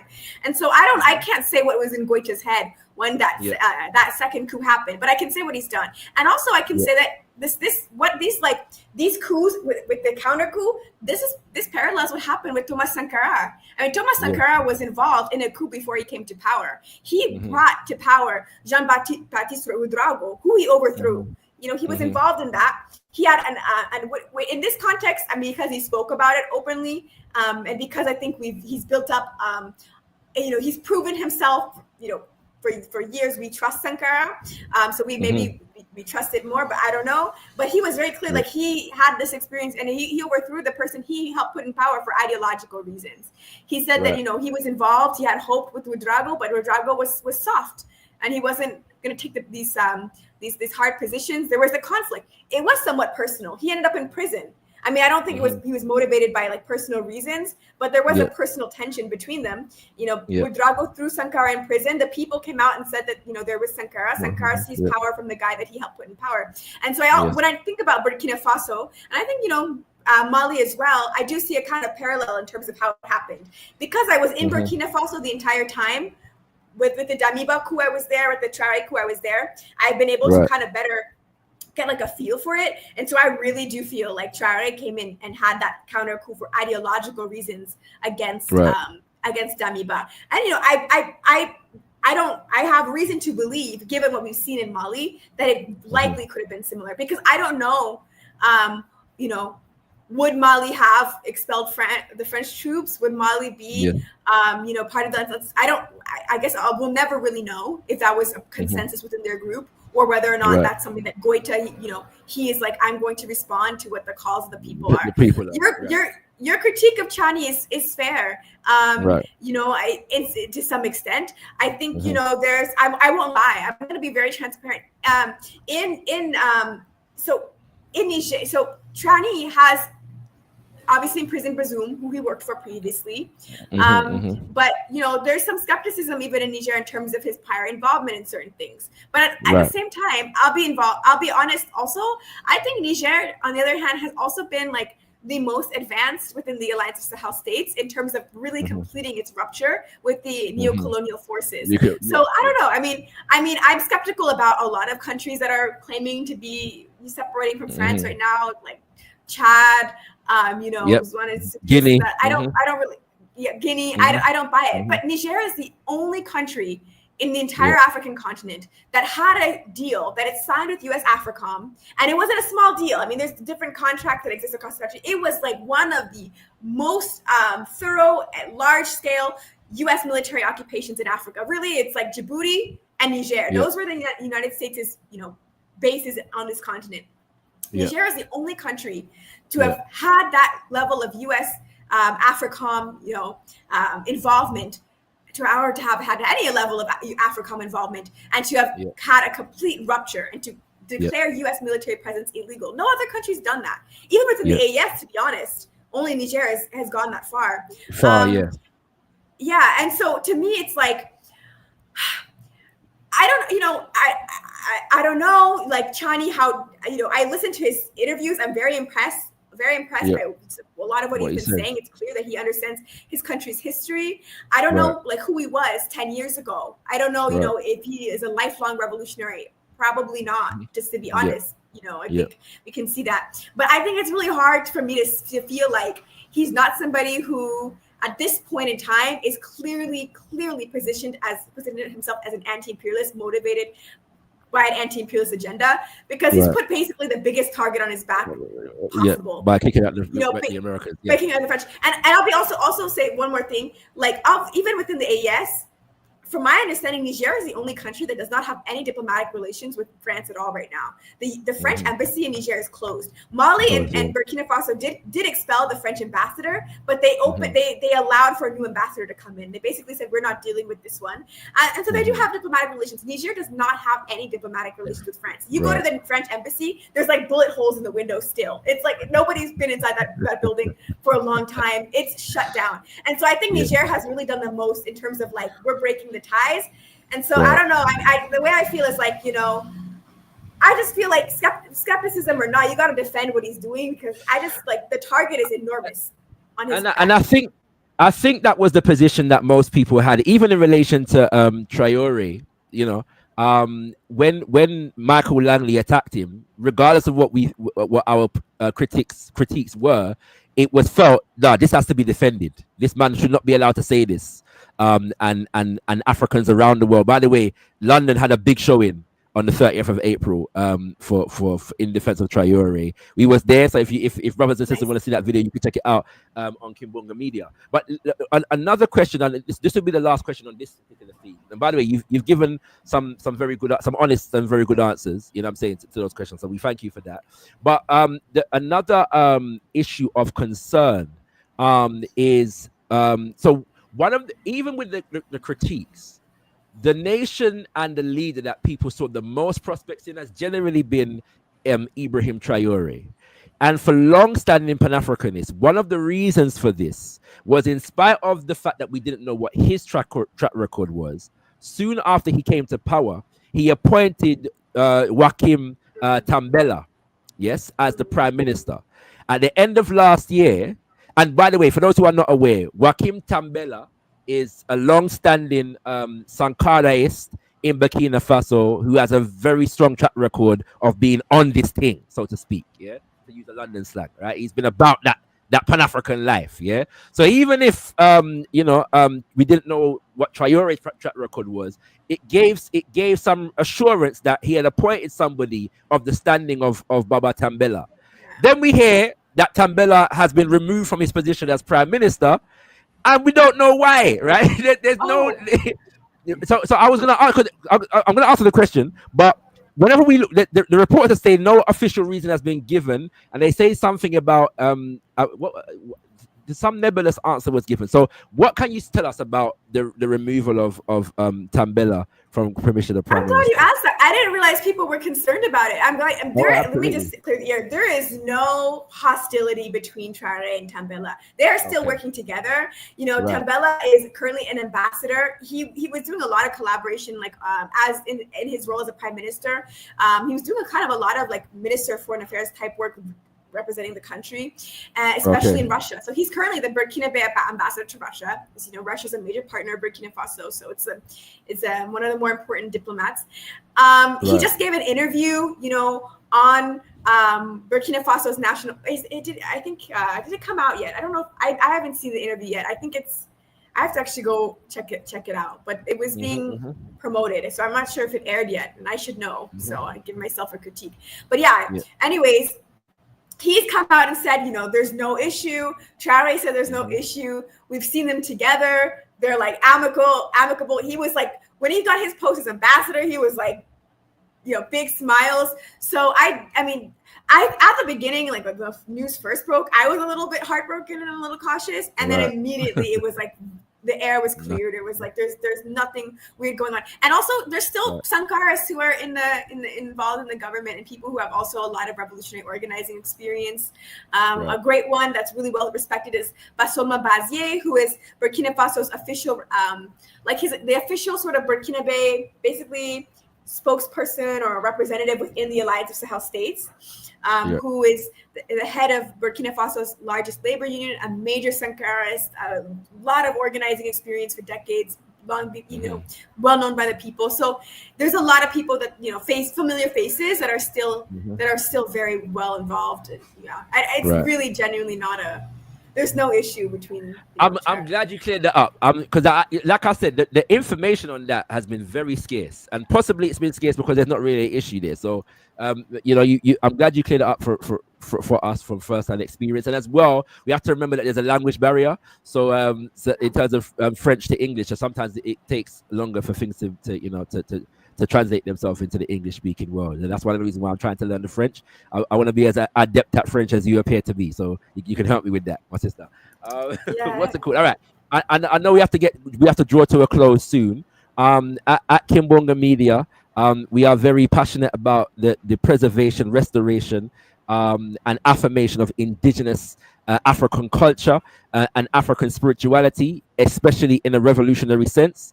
And we understand that last month, or was it the month before last, that Burkina Faso observed what was referred to in English as a National Culture Day.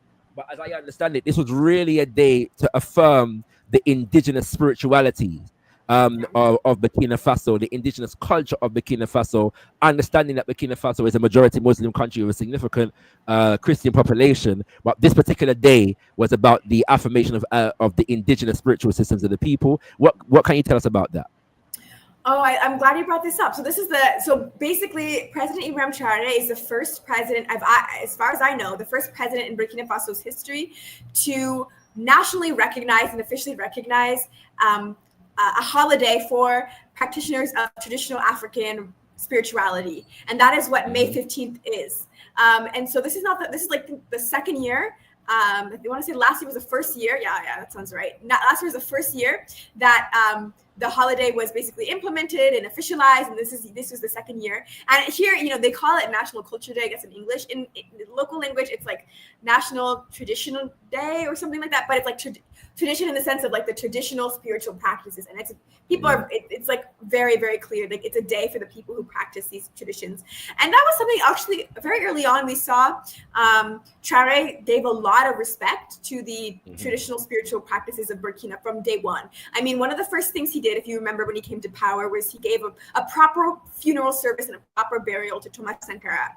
That was one of his first moves as president. And at that service, he had imams to represent the Muslims. He had Catholic priests to represent the majority of Christians are Catholic. And then he had traditional spiritual priests from the African tradition come, and the three together presided over this reburial of Sankara to represent, the three traditions in Burkina. And the government puts a lot of effort into emphasizing constantly, we have Muslims, we have Christians, and we also have traditional spiritual practitioners.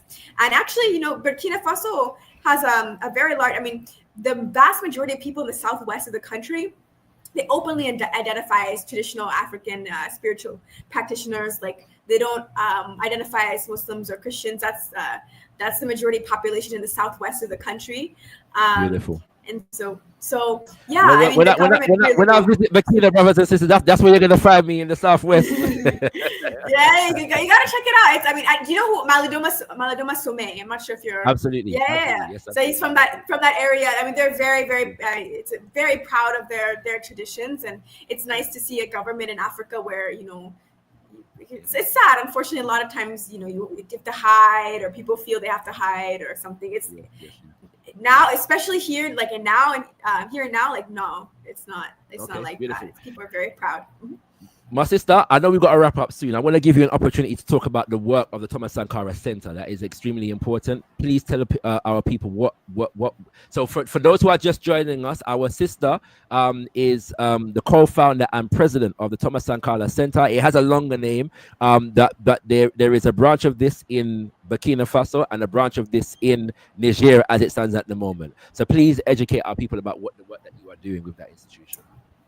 Thank you. So the Thomas Sankara Center for African Liberation and Unity, or the Thomas Sankara Center for short, is a revolutionary Pan-African lending library and political and ideological education center based off of the ideas and the thought of Thomas Sankara, but we study collectively all of the important Pan-Africanists who have, you know, theorized our liberation.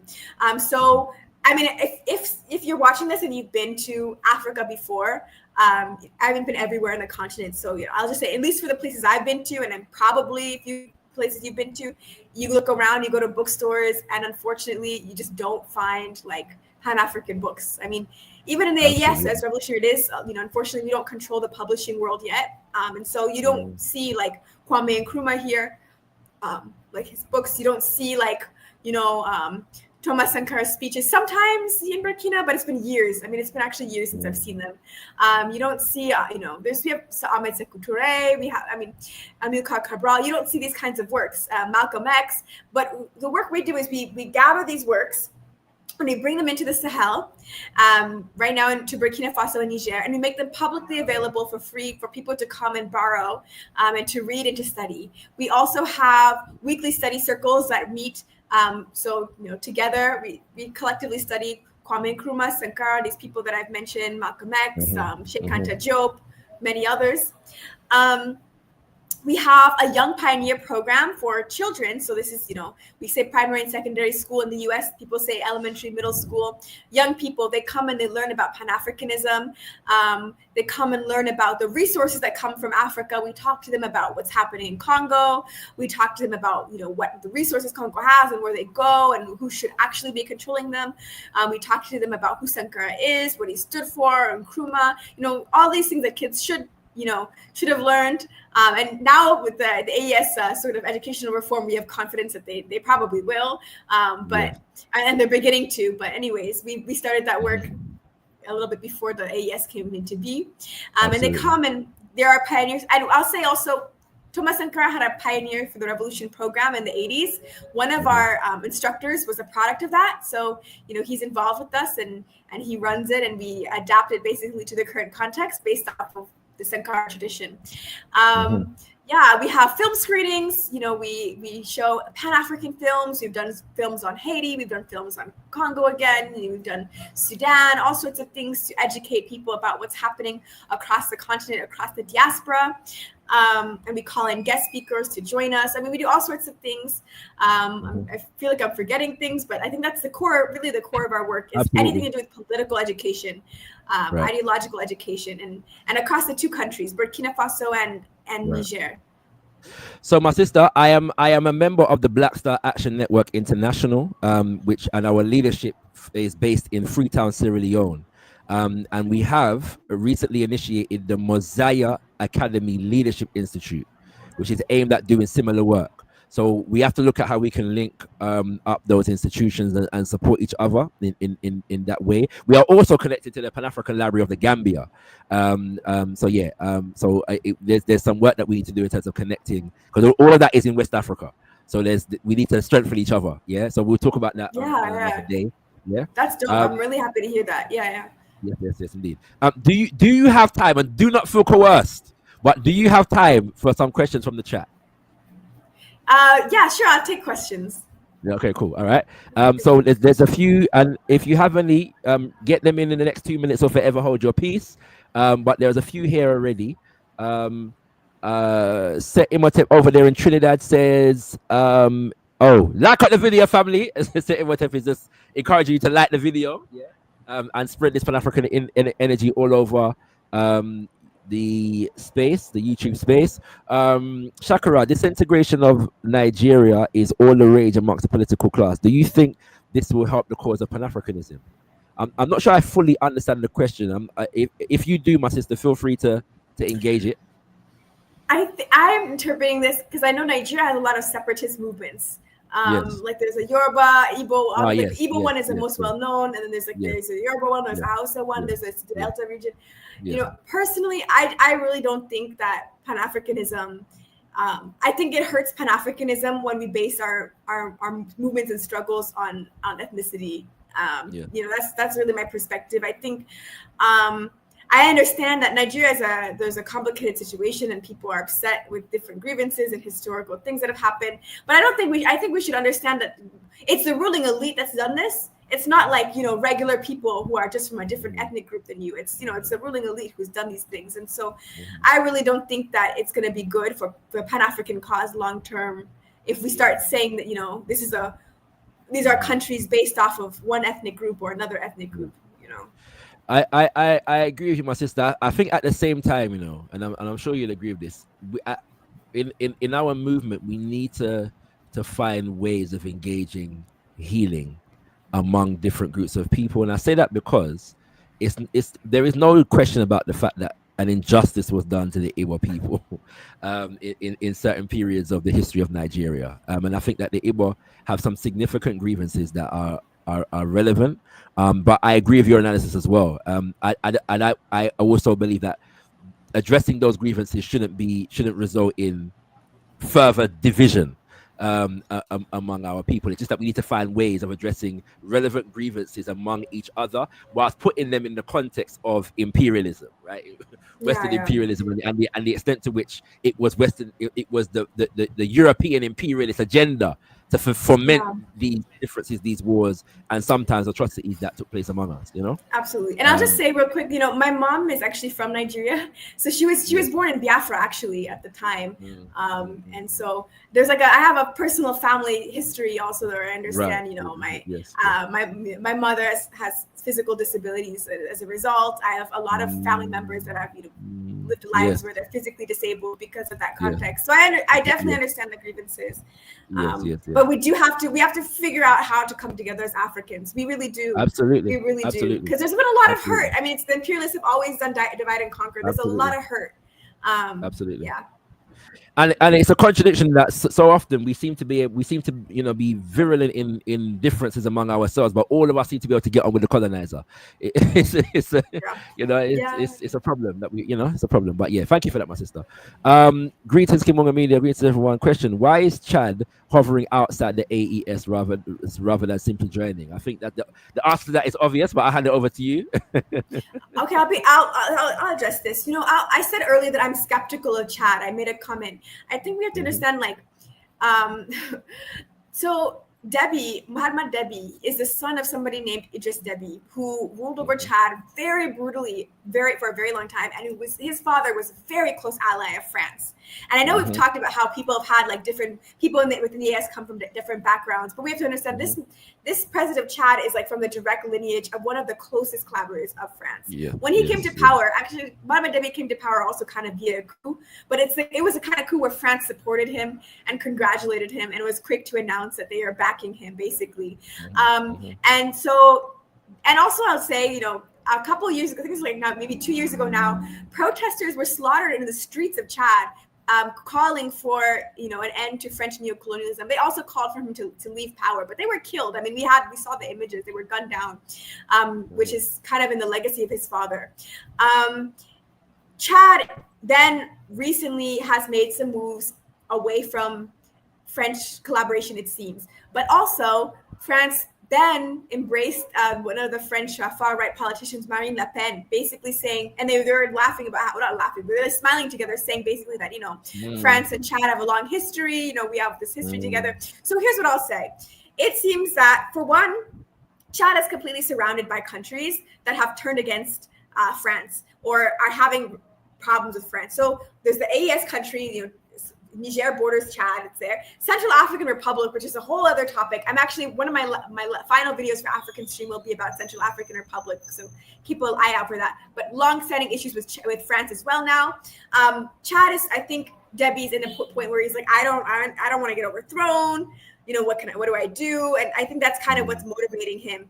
And what was I going to say? I don't want to be too long-winded, but I just think that there's some inability to trust Chad, given the history, given that he was close to France, given that he still is willing to, work with Marine Le Pen. I don't really take him for an anti-imperialist, unfortunately. I think he's being just strategic. Absolutely. All right. Thank you very much, my sister. I think the next question we've answered, but I'll put it out there just in case you want to add anything. Can Sister Enemesit shed light on what Joachim Kielem de Tambela has been doing since leaving the government? So I think you kind of answered that. Yeah, he's now an ambassador. He's a diplomat. He's an ambassador. He's a Burkina Faso ambassador to Russia. So he still officially represents, Burkina Faso. He represents his country. He was appointed that. So, he's still involved. He's an ambassador now. Okay. Kimbunga Media, can you address the question about Niger getting 400 million loan from the World Bank? Is that true? I will be honest and say I'm not entirely sure. I will say, the Alliance of Sahel States countries, I won't say that they've completely stopped receiving any loans from the IMF and the World Bank. That's a contradiction that exists, and it's a real one. I don't know about a $400 million loan from the World Bank specifically. I think, to be honest, it's a process. It's not like this is what I want to see from the Alliance of Sahel States, and I'm not here to say, defend it or it doesn't matter. It does matter, but I think it's a process. And I think that, in the context of where we're at right now, it's really hard to, I think, cut all the imperialist institutions at once. So they've come to the military first, a military occupation. Step 2 will be their own currency. And, perhaps once they have their own currency with the industrialization that's happening in the country at the same time corresponding with that, hopefully that will spell the end of IMF and World Bank collaboration. We'll have to see, but that's the hope. As they say, liberation is a process, not an event, brothers and sisters. And sometimes the process will go against some of our more pure sensibilities, but yeah, we'll see how things go. Thank you, Imhotep, for letting me know that there's enough questions in the chat. Melaman is asking, where are you originally from? I think you can interpret that as you will and answer that if you choose. Okay. This is a complicated question. I guess I'm an African born in the United States. And then I grew up in California, Northern California. And then I'm a citizen of the US and Nigeria. And if anybody asks me this in Burkina Faso and any of my comrades around, I have to say Burkina Faso or they'll get upset at me. So I am also from Burkina Faso now. Or they'll be like, what are you talking about? Why? So absolutely. Well, I think, my sister, that is a testament to the work that you are doing among the people. The people have embraced you, and they see you as one of them, and they want you to affirm yourself as a Burkinabe. Yes, an upright woman, my sister. You are an upright woman. I knew that before you came on. I'm even more certain of that. Having had the pleasure of interacting with you directly, so we thank you, my sister, for giving us your time. I mean that, sis, I know that you're extremely busy right now. Yeah, I don't have to ask no question. We just know you're extremely busy, and so you've given us an hour and a half, a bit more than that, of your time at this moment. So we're very thankful. Finally, my last question is: I just want you to let us know how we can support the Thomas Sankara Center and how the African diaspora can connect to the grassroots. What advice can you give us in terms of how we can make connections with the grassroots institutions, organizations on the ground in Burkina Faso, Mali, and Niger, the Alliance of the Sahel, New Mali, New Songhai, Burkina Faso, Greater Burkina Faso, however it goes. How can we connect, my sister? Let us know. Okay, so to answer your first question, if you want to support the Thomas Sankara Center, we are on Patreon, so patreon.com/Burkina Books. We've just done, we're still involved in, but we just made some advancements in terms of our book drive. So we just brought in some more books. Again, these are revolutionary Pan-African books. So check out patreon.com/Burkina Books. Our Instagram is Burkina Books. And we have, you can donate. We have a GoFundMe, tinyurl.com/Burkina Library or tinyurl.com/Niger Library. So these are different ways that you can support us. I think your second question is like, it's so important. And I'll be honest, I think we have to do more work structurally to make it more possible because there's still some challenges. One of the things that at the Thomas Sankara Center, we've been talking about and like thinking through as a group and working through is like, how could we sort of support in the future, maybe some Pan-African delegations coming into Burkina Faso. It's kind of a process to work towards that. I think that the biggest challenge right now is the language barrier. I think that's really where things get difficult because most of the groups, speak French, but some of the groups also only speak the local language, especially with the Waiyan, like they speak More overwhelmingly. And so it's like not even just to say you have to learn one language, but like multiple. But I think how are you getting on with learning More? I think I'm kind of getting there. I am sometimes conversational in the sense that like there's some conversations I can have. There's some conversations that it's like I can get lost in, but that's good. That's good. I'm good. It's good work. People are so happy when you learn the language. I think Absolutely. I mean, not to go and rant, but it should just be expected to me. Just be normal. Like you go to Italy, you speak Italian, but if you go to Africa, you speak the local language. Anyways, absolutely. Anyways. Go ahead. Complete your answer to the question. Yeah, go ahead. But yeah, I wish I had a really good answer. Like I could. I said there's an organization. Their Instagram page, I believe, is Aba Imperialism. Like AB. I hope that's correct. I hope that's their Instagram. And the name of the organization is the Coalition for the Elimination of Imperialism in Africa.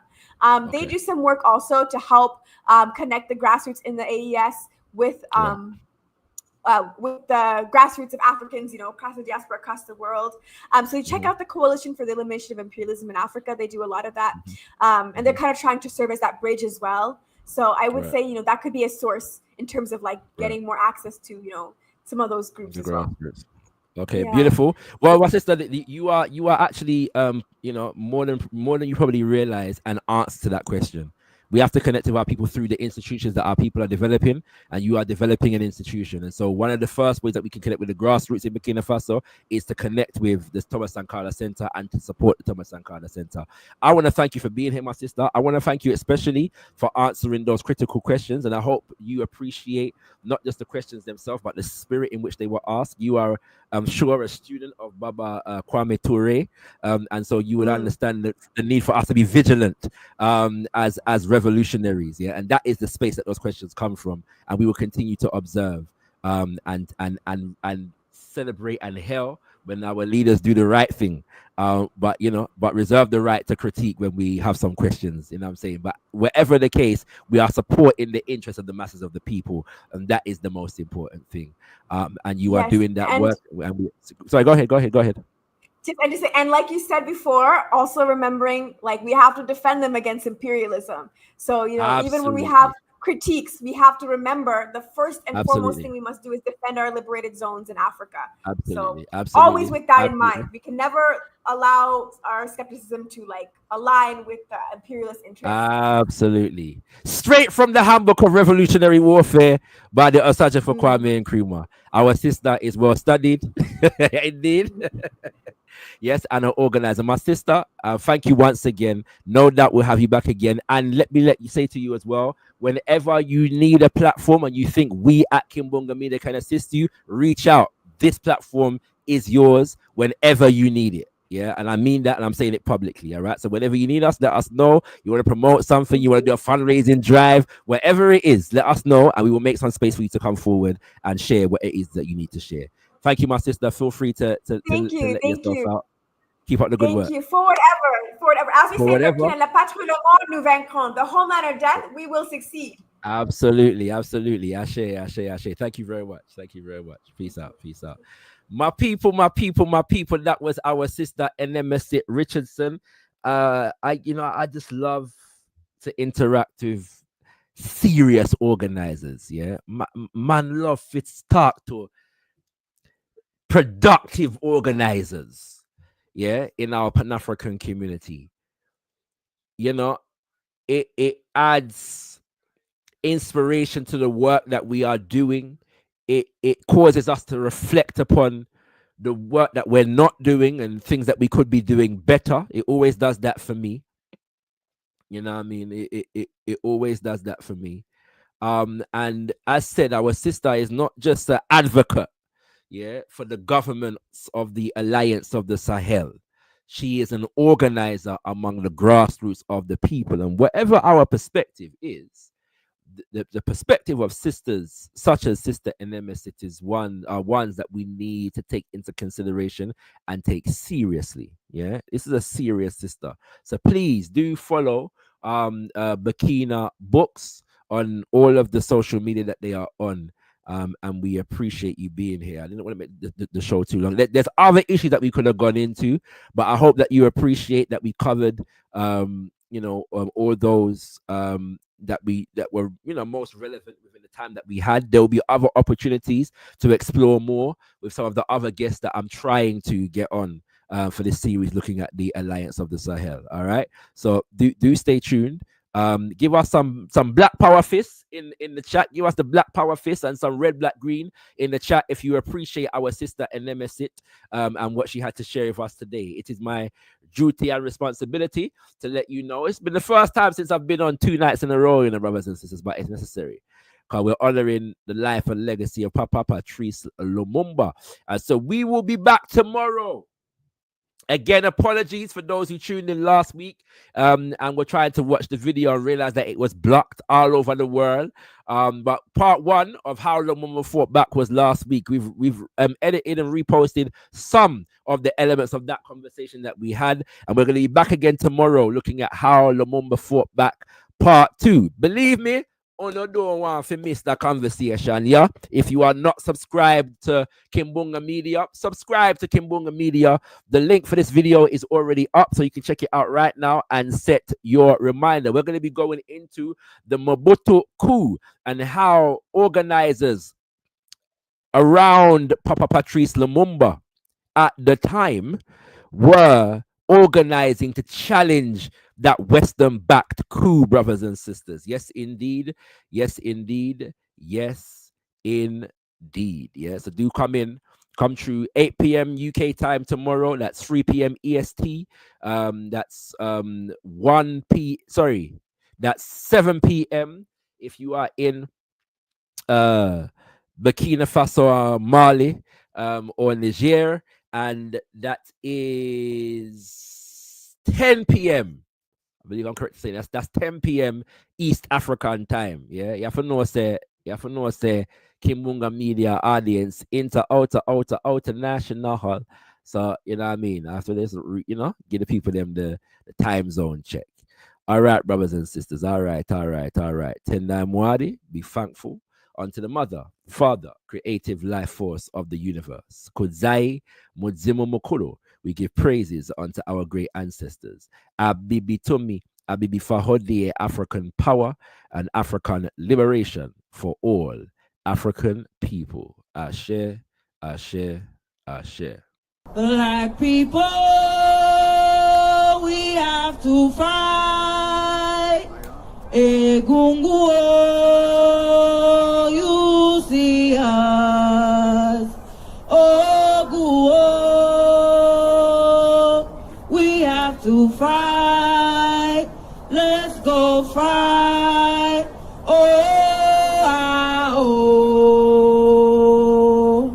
Black people, we have to fight. Dandara, you see us. Oguo, we have to fight. Let's go fight. Black people, we have to fight. Makandalo, you see us.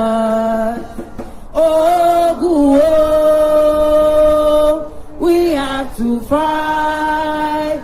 Let's go fight. Oh, black people, we have to fight. Nana John, Henry Clark, oh, you see us. Oh, we have to fight.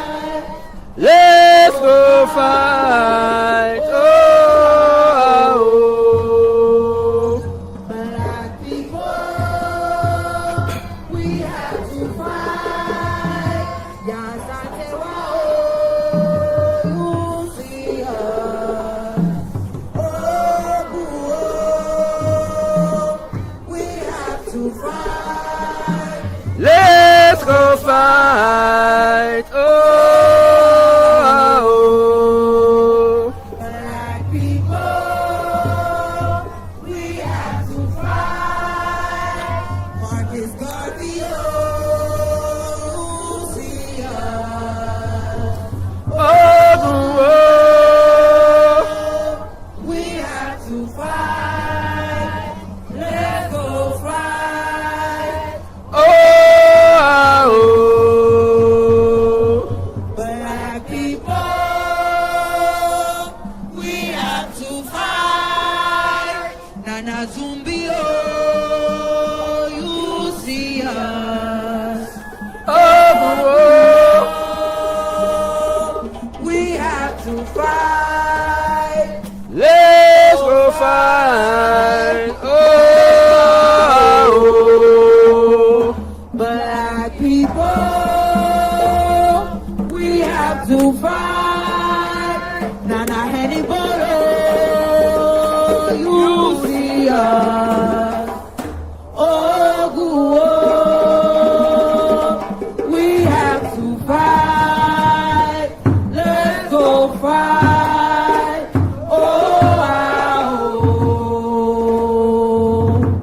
Black people, we have to fight. Ancestors, oh, you see us. We have to fight. Let's go fight.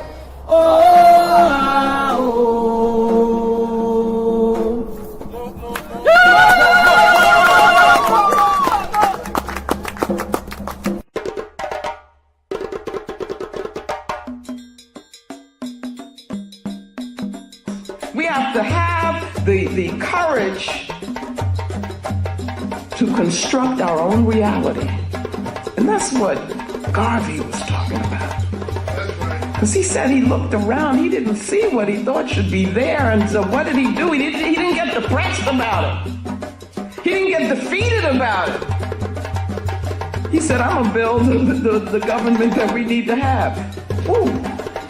Where do you get that kind of boldness from?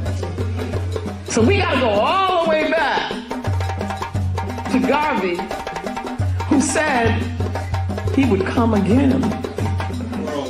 He said he would be here with us, no matter how long it took. And I'm telling you that the way he comes back is in our work. Not honoring him in words, pomp and all of that stuff, but honoring him through doing what he did. How many of us have the courage to do that? The man took on the world for us and in our name. And then we come to Sodai. And in this presentation of the paradigm, I'm going to make this like what it is we want to reach. So Sodai is translated clear word in Dogana language. And I use it to mean that here we gain understanding. This is sight with understanding. And it is seeing beyond what just we think we see with this physical thing. It's seeing beyond that. And so we gain vision, because that's what vision is. With vision, you've got to be able to use the imagination informed by the African spirit. And Brother Amos, who I work very closely with, was a good friend of mine. He taught me, and he would talk about imagination. Image a nation. Do you see? But that's got to be part of vision. To be a visionary, you got to see beyond this box here. You got to see beyond the ma'afa. You got to see what is it that our people rightfully should have, and that's what Garvey did. Garvey had a vision.